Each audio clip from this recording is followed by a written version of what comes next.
Assalamualaikum warahmatullahi wabarakatuh. Anak-anakku, selamat beraktivitas. Jangan lupa untuk 3M, memakai masker, mencuci tangan, dan menjaga jarak. Saya harap anak-anakku beserta keluarga dalam keadaan sehat. Pada kali ini kita akan belajar tentang pencemaran lingkungan bab ketiga di semester 2 ini untuk materi IPA. Dan sebelum saya mulai, silahkan dipersiapkan dulu alat tulisnya. Supaya nanti jika ada sesuatu yang penting bisa dicatat biar tidak lupa. Dan anak-anakku, tolong nanti videonya ditonton sampai selesai, jangan di skip, karena nanti di pertengahan video saya akan memberikan beberapa tugas konfirmasi biar nanti anak-anakku dipastikan bisa menyerap materi yang saya berikan. Oke, mari kita mulai. Pencemaran lingkungan. Ya, kita akan belajar tentang pencemaran lingkungan. Pengertian dari pencemaran lingkungan adalah segala sesuatu termasuk bahan-bahan fisika dan kimia yang dapat mengganggu ekosistem. Pencemaran lingkungan merupakan salah satu faktor yang menyebabkan menurunnya kualitas lingkungan. Nah, jadi intinya pencemaran lingkungan adalah segala sesuatu yang menyebabkan kualitas lingkungan itu menjadi berkurang atau tidak sebaik normalnya. Ya, itu adalah pengertian dari pencemaran lingkungan.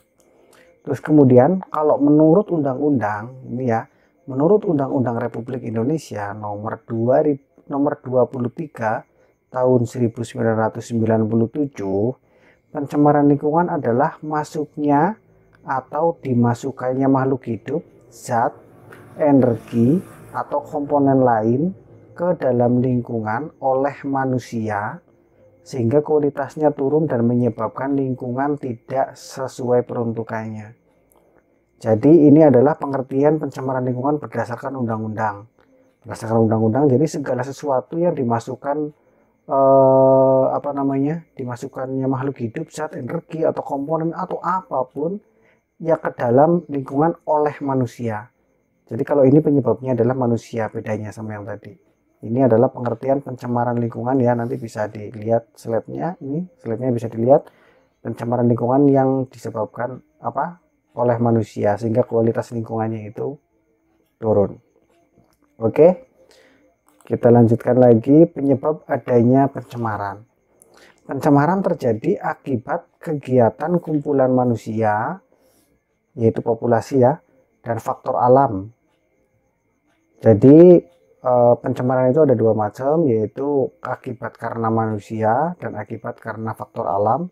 Nah, zat yang dapat mencemari lingkungan dapat mengganggu kelangsungan makhluk hidup.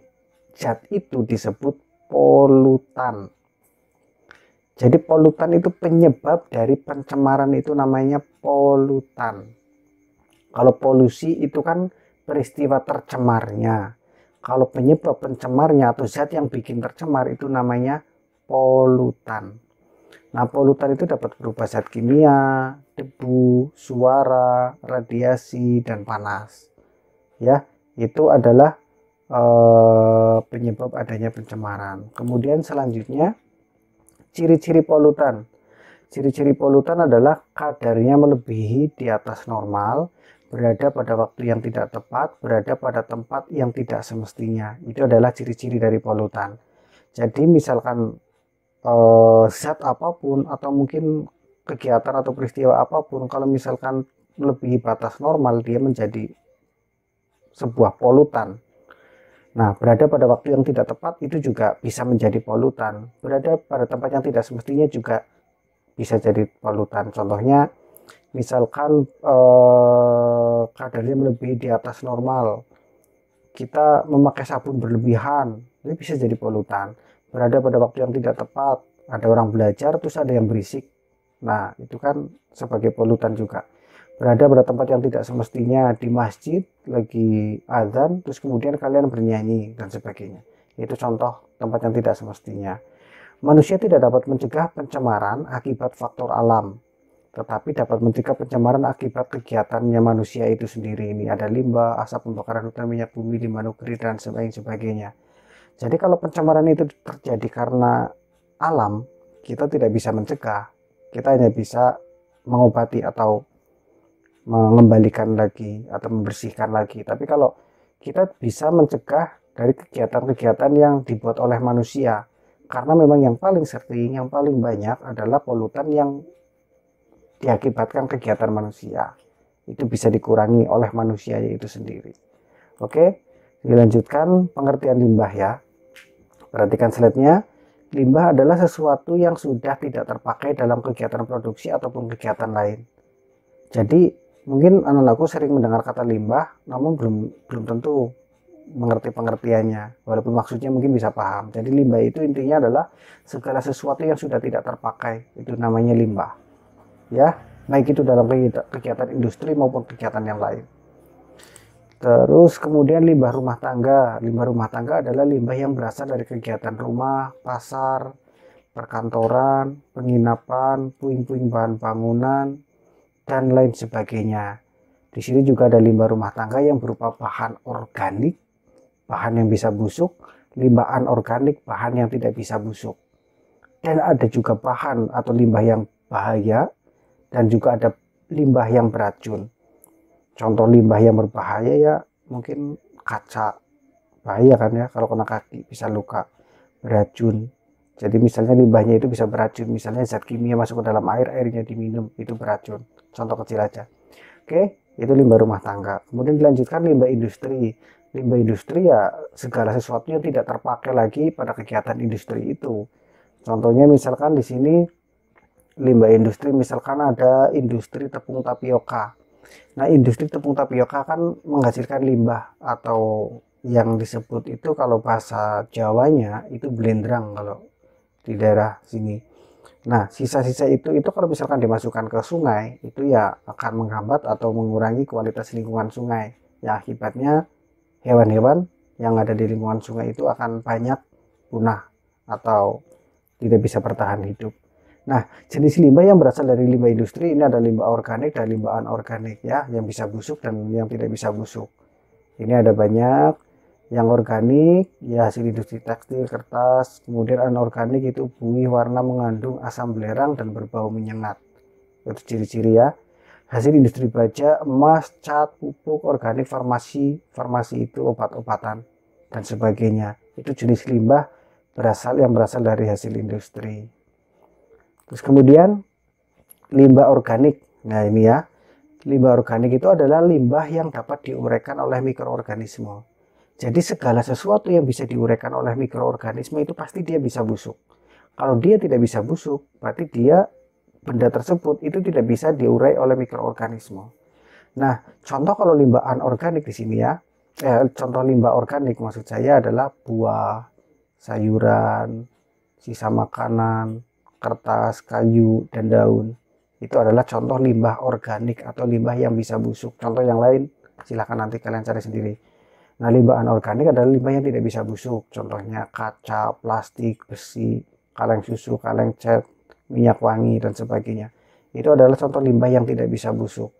Makanya kalau kita misal membuang sampah plastik, kemudian plastiknya tertimbun tanah, maka selama 300 tahun plastik itu akan utuh. Dia tidak akan terurai.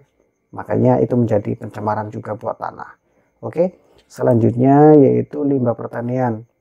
Limbah pertanian adalah air limbah pertanian tidak menimbulkan dampak negatif bagi lingkungan. Namun, penggunaan pestisidanya secara berlebihan menimbulkan kerusakan ekosistem perairan.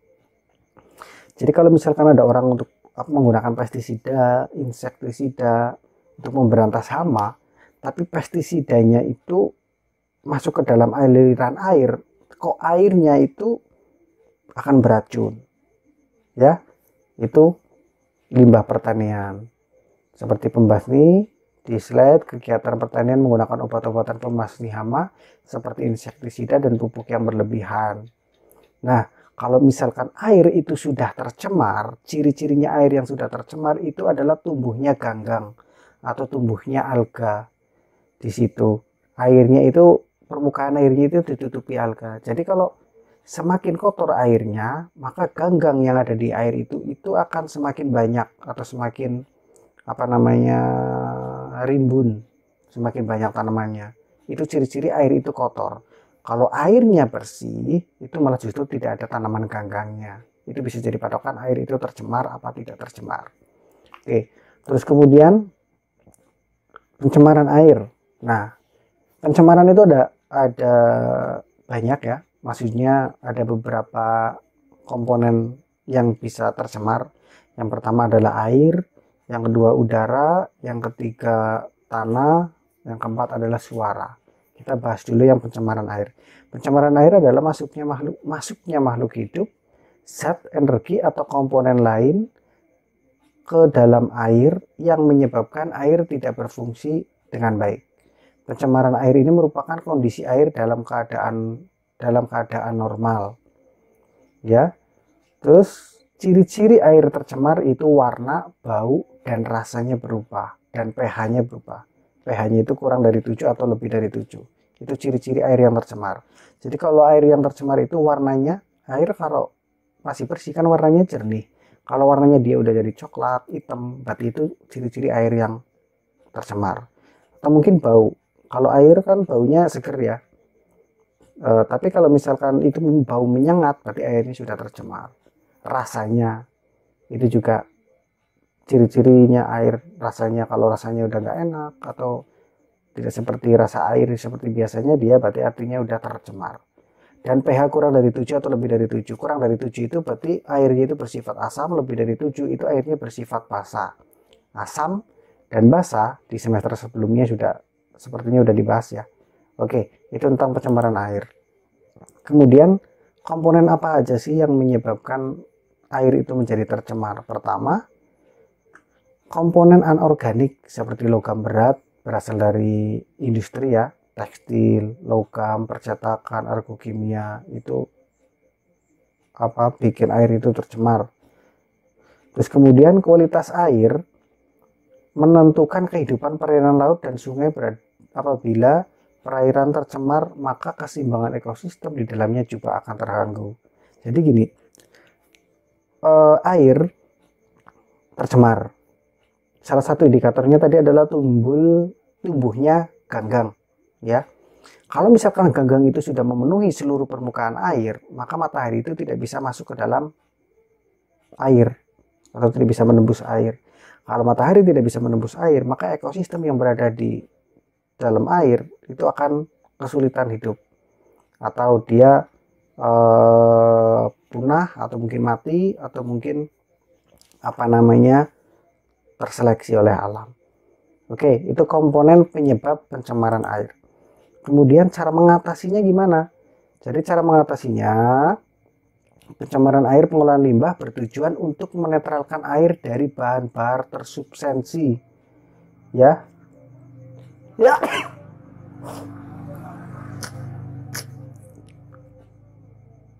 19. Mulai. Ya. Cara mengatasi pencemaran air itu dengan meminimalkan bakteri patogen, memperhatikan estetika dan lingkungan. Jadi intinya dikendalikan. Kemudian juga caranya bisa digunakan dengan pembuatan kolam stabilisasi, instalasi pengolahan air limbah atau yang biasa disebut IPAL, dan pengelolaan ekskreta. Jadi ini adalah salah satu cara yang digunakan untuk mengatasi pencemaran air. Makanya kalau di rumah sakit itu air yang dikeluarkan dari rumah sakit itu masuk ke IPAL dulu, instalasi pengolahan air limbah. Nah, nanti air yang keluar dari IPAL itu sudah tidak mengandung zat kimia yang berbahaya buat lingkungan. Jadi bersih, aman. Itu salah satu cara untuk mengatasi pencemaran air. Terus kemudian pencemaran udara. Pencemaran udara adalah kondisi udara mengandung senyawa-senyawa kimia atau substansi fisik atau biologi yang berdampak buruk bagi kesehatan, baik itu hewan, tumbuhan, dan lain sebagainya. Dan akibatnya merusak keindahan alam, kenyamanan, bahkan properti. Itu adalah pencemaran udara. Jadi pencemaran udara ya udaranya udah nggak bersih, intinya kayak gitu. Akibat apa? Akibat polutan. Nah, selanjutnya macam-macam pencemaran udara itu ada dua macam, yaitu primer, disebabkan langsung dari sumber pencemar. Contohnya peningkatan CO2 yang disebabkan oleh aktivitas pembakaran manusia, bukan oleh manusia, pembakaran manusia. Jadi pada saat kita bernafas, kita kan melakukan pembakaran, kita mengeluarkan karbon dioksida. Karbon dioksida yang kita keluarkan itu menyebabkan pencemaran udara di sekitar kita. Semakin banyak orang yang berada di situ, maka semakin banyak karbon dioksida yang dikeluarkan. Semakin banyak karbon dioksida yang dikeluarkan, maka semakin tercemar udara di situ. Dan kandungan oksigen udaranya akan semakin berkurang di daerah tersebut. Kemudian pencemaran yang kedua adalah pencemaran sekunder. Pencemaran sekunder disebabkan oleh reaksi antar substansi pencemar udara yang terjadi di atmosfer. Jadi yang sekunder ini ya udara di sekitar kita itu tercemar oleh zat-zat lain, baik itu asap orang bakar-bakaran, atau mungkin gunung meletus, atau mungkin kegiatan aktivitas lain, sehingga udaranya menjadi kotor. Nah, kalau udaranya kotor, karbon dioksidanya banyak, ya otomatis kandungan oksigennya juga akan berkurang. Ya, oke. Kemudian selanjutnya ya, faktor penyebab pencemaran udara. Nah, faktor penyebab pencemaran udara ada dua macam. Yang pertama adalah aktivitas alam, yang kedua adalah aktivitas manusia. Kita tidak bisa menghentikan aktivitas alam ya, tapi kita bisa menghentikan yang polusi atau pencemaran udara akibat aktivitas manusia. Aktivitas alam itu contohnya ya gunung meletus. Pada saat gunung meletus banyak abunya berterbangan, dan itu abu gunung meletus itu sangat tajam, bahkan tajamnya itu seperti percikan kaca ya. Jadi itu berbahaya, kalau terhirup nanti bisa merobek saluran pernafasan. Nah, kemudian kalau aktivitas manusia itu seperti manusia bakar sampah, manusia menggunakan kendaraan, terus manusia menggunakan AC, alat pendingin. Karena CFC itu sangat merusak ozon. CFC itu adalah zat yang dihasilkan oleh pendingin ruangan. Terlalu likur. Cut. Oke, lanjut ya. Oke, senyawa kimia CFC itu dikeluarkan oleh alat pendingin ruangan. Itu juga sangat merusak lapisan ozon. Kalau lapisan ozonnya nanti berkurang, berlubang, maka cahaya matahari itu akan langsung mengenai bumi, tidak dilindungi oleh ozon. Itu sangat berbahaya. Terus kemudian akibat pencemaran udara, dampaknya itu apa? Pertama, bagi kesehatan, penyebab nanti bagi kesehatan itu nanti menyebabkan penyakit yang namanya ISPA, infeksi saluran pernafasan, sesak nafas, pusing, dan sebagainya. Karena apa? Karena oksigen yang terkandung di situ sedikit, lebih banyak karbon dioksidanya. Kemudian bagi tumbuhan, ya tumbuhan pun butuh pada saat abu vulkanik itu, contohnya abu vulkanik dan hujan asam, abu vulkanik itu turun ke tanaman atau ke tumbuhan, ya tumbuhannya mati. Simpelnya aja kayak gitu contohnya ya. Terus kemudian dampaknya rusaknya lapisan ozon. Ya. Rusaknya lapisan ozon CFC adalah senyawa dalam produk pendingin atau freezer, AC, dan aerosol. Nah, semakin banyak CFC yang dikeluarkan, kan akan terbang ke langit ya, atau ke udara. Nah, setelah terbang ke sana, nanti lapisan ozon itu akan CFC itu akan mengenai lapisan ozon, dan lapisan ozonnya itu akan berkurang atau mungkin berlubang. Kalau lapisan ozonnya itu berlubang, maka sinar matahari itu akan langsung mengenai bumi. Kalau sinar matahari mengenai bumi, itu akan terjadinya namanya global warming atau kenaikan suhu secara global. Kalau suhu bumi itu meningkat, maka es di kutub utara dan di kutub selatan itu akan mencair. Kalau es di kutub utara dan kutub selatan mencair, maka daratan di bumi itu akan tenggelam. Ya, Itu akibat jangka jauhnya. Mungkin anak-anakku juga bisa merasakan kalau di kota besar kan banyak orang yang menggunakan AC ya. Pasti di daerah tersebut suasananya panas. Kenapa? Yaitu karena CFC yang dikeluarkan. Tapi kalau misalkan kita punya rumah di hutan, tidak ada orang yang menggunakan AC, tidak ada orang yang menggunakan freezer, ya otomatis di situ suhunya atau mungkin keadaannya di situ menyegarkan. Berbeda anak-anakku pasti sudah bisa membayangkan ya. Terus kemudian pencemaran tanah. Pencemaran tanah adalah keadaan bahan kimia buatan manusia masuk dan mengubah lingkungan alami tanah. Pencemaran tanah terjadi karena kebocoran limbah, bahan industri, penggunaan pestisida, kecelakaan kendaraan penyangkut minyak, air limbah dari penimbunan sampah dan limbah industri dan limbah rumah tangga sebagainya. Itu pencemaran tanah.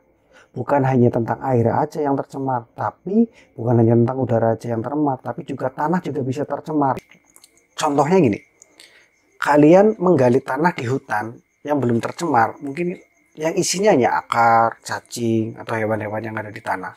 Tapi kalau kita menggali tanah di tempatnya tanah yang tercemar, mungkin saat kita gali ada plastik, saat kita gali ada kaca, saat kita gali ada wajan misalkan. Nah, itu ciri-ciri tanah itu sudah tercemar. Tahu ya, tanah tercemar sama tanah yang tidak tercemar. Ciri-cirinya itu. Contohnya. Terus kemudian faktor penyebab pencemaran tanah. Faktor penyebab pencemaran tanah itu adalah limbah domestik, limbah industri, dan limbah pertanian. Itu yang menyebabkan pencemaran tanah salah satunya itu. Terus kemudian limbah domestik itu apa? Ya limbah yang berasal dari pedagang, tempat usaha, hotel, baik berupa cair ataupun padat. Cair itu ya misalkan deterjen masuk ke tanah. Pada saat deterjen masuk ke tanah, maka unsur hara di tanah itu akan tercampur zat kimia deterjen, sehingga makhluk hidup yang berada di tanah itu akan mati. Contohnya kayak gitu. Terus kemudian limbah padat, ya contohnya tadi kaca, kaleng, keramik, bekas, bahan bangunan. Selama 300 tahun, kaca, keramik itu dia tidak plastik, dia tidak teruraikan, utuh. Makanya kalau misalkan gali di tanah yang sudah tercemar, ya yang kita temukan itu. Dan dampaknya apa? Ya otomatis pada saat kita untuk menanam, tanaman akan sulit tumbuh di tanah tersebut. Selanjutnya, limbah industri. Limbah industri ya limbah yang berasal dari kegiatan industri yang mempengaruhi kualitas tanah. Ya di sini misalkan contohnya pabrik gula, kertas, pengawet ikan, daging, dan sebagainya. Terus kemudian limbah cair merupakan sisa pengolahan industri pelapisan logam, timbal, perak, krom, arsen, boron, dan sebagainya. Nah itu kalau masuk ke tanah ya intinya masuk ke tanah dan mempengaruhi mikroorganisme dan makhluk hidup yang berada di tanah. Terus kemudian limbah pertanian. Limbah pertanian adalah limbah yang diakibatkan oleh aktivitas petani. Tapi ini yang disoroti di sini itu adalah mencemarkan tanah. Mencemarkan tanah. Kalau tadi sebelumnya kan mencemarkan air ya. Di sini mencemarkan tanah. Contoh penggunaan pupuk sintetik untuk menyuburkan tanah membuat tanah tercemar. Karena semakin banyaknya obat-obatan yang digunakan, terus kemudian kok obatnya itu berlebihan sehingga masuk ke tanah, akhirnya ya membunuh mikroorganisme itu tadi, ya mikroorganisme yang ada di tanah. Terus kemudian penggunaan pupuk secara terus-menerus juga merusak struktur tanah. Akibatnya kesuburan tanahnya berkurang, tidak dapat ditanami jenis tanaman yang bermacam-macam. Jadi makanya kalau orang atau petani itu menggarap sawah, kadang para petani menggunakan pohon padi dibusukan, terus kemudian dari hasil busukannya pohon padi itu kan mengeluarkan mikroorganisme. Nah nanti mikroorganismenya itu supaya hidup di tanah tersebut, sehingga unsur hara atau humus atau kandungan gizi yang ada di tanah tersebut bagi tanaman itu semakin banyak atau bisa pulih kembali.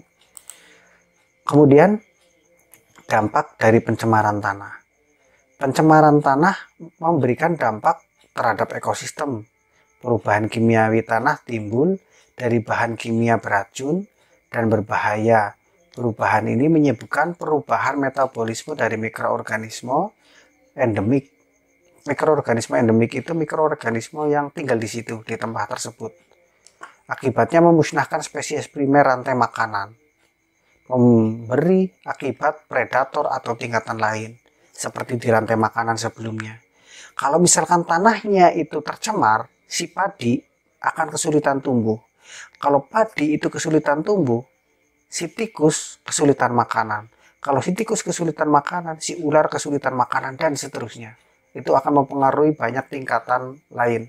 Itu akibat dari pencemaran tanah. Terus kemudian bagaimana cara penanggulangannya? Penanggulangan pencemaran tanah itu ada dua macam, remediasi dan bioremediasi. Remediasi itu adalah kegiatan membersihkan permukaan tanah yang tercemar. Remediasi ada dua macam, yaitu in situ dan ex situ. In situ itu adalah membersihkan permukaan tanah di tempat itu langsung. Kalau ex situ adalah pembersihan tanah yang tercemar dengan tanahnya dibawa, terus kemudian dibalikin lagi ke situ. Nah, itu contoh in situ dan ex situ. Kalau bioremediasi adalah pembersihan pencemaran tanah menggunakan mikroorganisme, seperti yang tadi pohon padi itu. Kalau tadi yang dibersihkan oleh manusia, ini yang menggunakan mikroorganisme.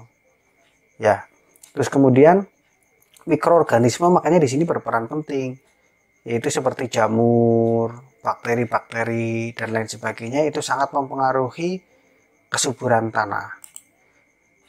Oke, itu materi pada hari ini tentang pencemaran lingkungan. Jadi bisa kita simpulkan, pencemaran lingkungan adalah menurunnya kualitas lingkungan akibat pencemaran yang diakibatkan oleh polutan. Polutan adalah zat yang bisa mengganggu lingkungan. Oke, nah pencemaran ada beberapa komponen yang bisa tercemar, yaitu pencemaran udara, pencemaran air, pencemaran tanah, dan pencemaran suara. Di sini tadi saya tidak membahas tentang pencemaran suara.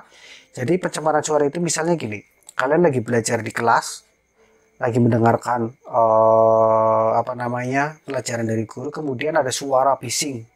Nah, itu contoh pencemaran suara. Sumbernya, akibatnya, saya yakin anak-anakku sudah tahu. Itu adalah tentang pencemaran suara. Dan di materi kali ini yang paling penting itu adalah anak-anakku harus tahu apa yang menyebabkan pencemaran.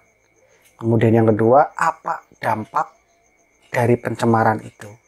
Kemudian yang terakhir, bagaimana cara mensolusikan agar pencemaran itu berhenti atau berkurang. Itu yang paling penting di materi ini. Oleh karena itu, anak-anakku setelah menonton video ini, silahkan nanti. Nah, setelah video ini selesai, nanti anak-anakku menilai pencemaran apa yang terjadi di lingkungan sekitar kalian. Pencemaran apa? Di situ ya, dideskripsikan penyebab pencemarannya itu apa, dampaknya buat kalian itu apa, dan solusinya menurut kalian itu apa. Saya ulangi ya, kalian nanti membuat sebuah deskripsi tentang pencemaran lingkungan di sekitar kalian. Nah, kalian bisa memilih apakah itu tanah, apakah itu air, bebas. Bisa memilih, terus kemudian kalian soroti penyebab pencemarannya itu, yang menyebabkan itu apa, dampaknya buat kalian itu apa, atau dampaknya apa tentang dari pencemaran itu solusinya menurut kalian bagaimana. Oke, nah nanti deskripsi itu ditulis pencemaran apa judulnya, terus kemudian di bawah penyebabnya gini-gini diterangkan, dampaknya gini-gini diterangkan ya. Terus kemudian yang terakhir, solusi menurut kalian itu seperti apa? Silahkan nanti deskripsi itu kalian tulis, terus kemudian nanti diisi di Google Form yang linknya akan saya taruh di kolom deskripsi di bawah video ini ya. Di bawah ada kolom deskripsi, di situ ada linknya, nanti linknya diklik kemudian diisi di situ. Jangan lupa nanti dikasih nama kalian dan juga kelas, supaya nanti saya bisa memantau siapa saja yang sudah mengumpulkan sebagai sebagai monitor saya bahwa kalian benar-benar bisa memahami apa yang saya berikan, materi yang sudah saya berikan. Jangan lupa pencemaran, penyebabnya apa, dampaknya apa, dan solusinya bagaimana menurut kalian dan pencemaran yang ada di sekitar kalian. Oke, akhirnya sepertinya saya cukup untuk memberikan materi pada hari ini. Jika saya banyak kata salah, saya minta maaf. Terus belajar, menjaga kesehatan. Salam buat Bapak Ibu, buat orang tua dan keluarga kalian. Terus belajar, jangan lupa beribadah. Cukup. Assalamualaikum warahmatullahi wabarakatuh.